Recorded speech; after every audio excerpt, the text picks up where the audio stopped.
क्या दुनिया के सभी ज्ञानियों का विभिन्न ज्ञान अंत तक कायम रहेगा?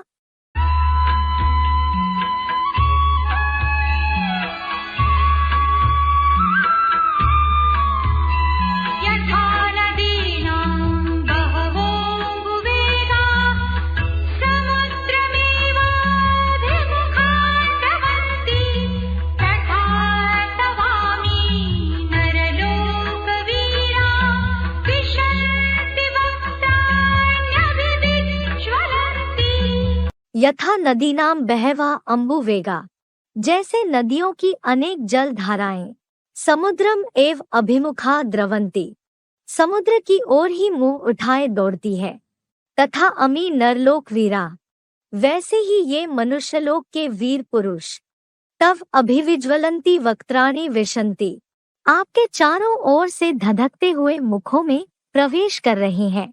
यथा नदीनां बहवः अम्बुवेगा समुद्रम एव अभिमुखा द्रवंती, तथा अमी नरलोक वीरा तव अभिविज्वलंती वक्त्राणि विशंति।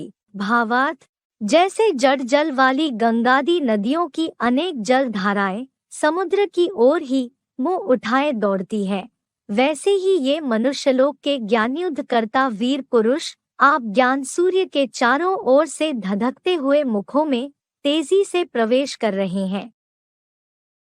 जड़जल वाली गंगादि नदियां, कहते हैं गंगा के पानी में स्नान करने से पावन बनेंगे।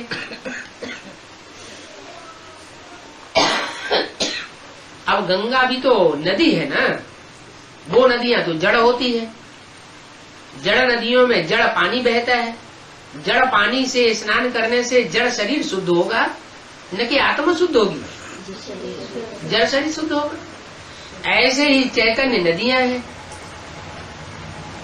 चैतन्य नदियां, दीदी दादियां, अगर उनके ज्ञान जल में स्नान करेंगे, दीदी दादियां जो ज्ञान सुनाती हैं, उनके उस ज्ञान जल में अगर स्नान करेंगे तो क्या कोई पावन बनेंगे? नहीं। क्यों नहीं पावन बनेंगे? क्योंकि वो जो भी ज्ञान सुनाती है उसमें नई बात कोई भी नहीं सुनाती, सार की बातें नहीं सुनाती, विस्तार की बातें सुनाती चली जाती। तो जो विस्तार है उसमें सार नहीं होता, और जहां सार नहीं है वहां प्राप्ति नहीं होती। सार कब निकलता है? मक्खन कब निकलता है? अमृत कब निकलता है? जब मंथन होता है। गंगादि नदियां समुद्र की ओर ही मुंह उठाए दौड़ती है। नदियां सागर से निकलती हैं और सागर में ही समा जाती है। वो नदियां चाहे जगदम्बा हो, सरस्वती, एडवांस ज्ञान कहाँ से लेती है? सागर से लेती है। चाहे वो गंगा हो, एडवांस ज्ञान कहाँ से लेती है? सागर से। चाहे वो यमुना हो, एडवांस ज्ञान लेती कहाँ से है? सागर से। वो जहाँ से लेती है उसी में जाके समा जाती है। तो ये प्रैक्टिकल बात है या सिर्फ थ्योरी की बात है? प्रैक्टिकल बात है। उन्होंने प्रैक्टिकल में ज्ञान लिया है, सागर से ही लिया, और अंत में सागर से टकराएंगी। जो यादगार है गंगा सागर का मेला, उससे टकराते समय ये सभी नदियों का ज्ञान जल सागर में टकराएगा। सागर की ऊंची ऊंची लहरें नदियों के पानी से टकराएंगी, ऊंची ऊंची दीवारें खड़ी हो जाती हैं।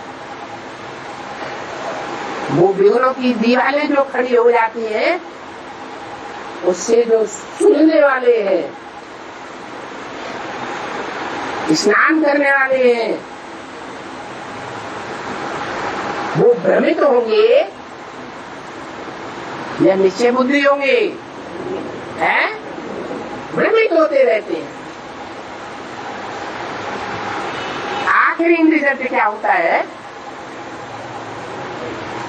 साथ नहीं, टकराते टकराते टकराते फिर सारी नदियां सागर में समा जाती है।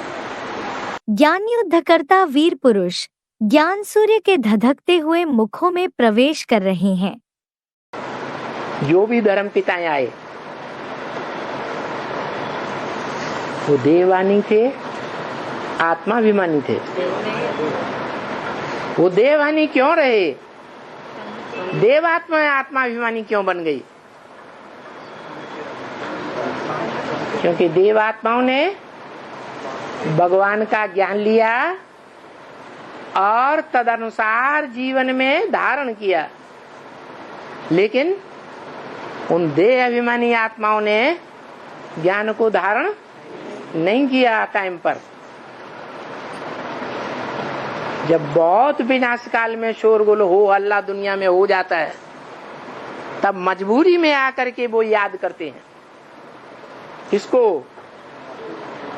है? बल 63 जन्म कहते रहे हों कि आत्मा निराकार, आत्माओं का बाप, गॉड फादर भी निराकार, लेकिन वो तो जानते ही नहीं। जो बोलते तो हैं अल्लाह मियाँ ने ये फरमाया, अल्लाह मियाँ ने वो फरमाया। अरे फरमाया क्या? आसमान से आवाज आई? मुख से ही फरमाएंगे ना, तो किसी मुख का आधार लेना पड़े ना। इस बात को जानते ही नहीं, जानते हुए भी मानते ही नहीं।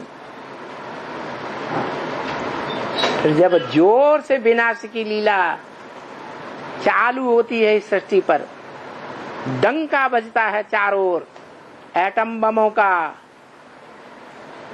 तब नंबरवार उनकी बुद्धि में बैठता है कि वो निराकार साकार में इस सृष्टि पर आता है और साकार में आकर के उस साकार के द्वारा इस सृष्टि के हीरो और हीरोइन का परिचय देता है। वीर पुरुष ज्ञान सूर्य के मुखों में प्रवेश कर रहे हैं। आगे चल के शास्त्रकार शास्त्रों से ज्ञान को टैली करेंगे, वैज्ञानिक विज्ञान से टैली करेंगे,